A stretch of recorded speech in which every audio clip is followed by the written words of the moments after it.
तो journalist S.B.. Keshav Swami Maharaj, स्वयं भगवान केशव स्वामी महाराज एक और प्रवचन में बताते हैं, उनका एक लेक्चर है, बहुत ही सुंदर लेक्चर है, बीइंग कंफर्टेबल विथ अनकंफर्टेबल।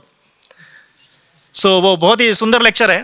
तो सब बताते हैं the time when I felt, उनका इंग्लिश में बताता हूं तो वो ज्यादा थोड़ा सा सेम मीनिंग करेगा। The time when I felt that most uncomfortable were the time when I often made the most progress, the most discovery and felt the closest connect with Krishna. जब जब मैं सबसे ज्यादा अनकंफर्टेबल महसूस करता था, उन्हीं क्षणों में मैंने अधिक प्रगति की और ज्यादा अपनी लाइफ में डिस्कवर कर पाया, और भगवान कृष्ण से सबसे ज्यादा निकट होने का अनुभव मुझे तभी हुआ। फिर वो आगे बोलते हैं, if you learn the art of being comfortable with the uncomfortable, you can avail all those opportunities that come in being uncomfortable and utilize them to make incredible progress and discovery in your life।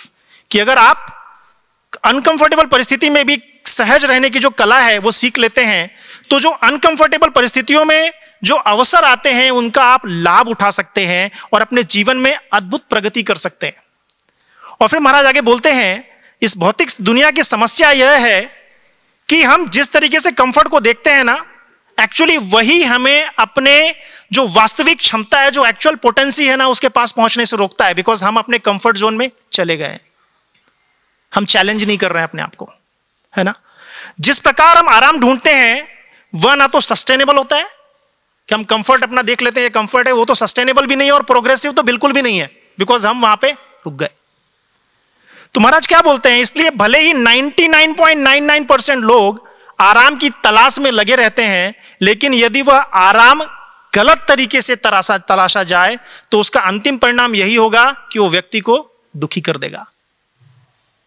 तो situation uncomfortable, अपने आप को जब तक uncomfortable situation में comfortable होना नहीं सीखेंगे, थोड़ा सा अपनी जो पूरी पोटेंसी है हम उसको यूटिलाइज नहीं कर पाएंगे भगवान की भक्ति में, भगवान की सेवा के लिए।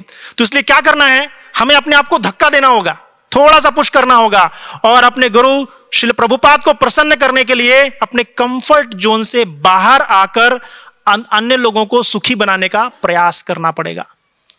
विशेष रूप से क्या, ये मैराथन का मंत्र है, तो विशेष रूप से क्या, पुस्तक वितरण करके। यह सेवा श्रील प्रभुपाद और हमारी सारी परंपरा को प्रसन्न करेगी। और यदि हम सीधे पुस्तक वितरण नहीं भी कर सकते हैं तो किसी ना किसी रूप में तो सहायता करें कि किसी ना किसी रूप से हम जुड़ जाएं इस पुस्तक वितरण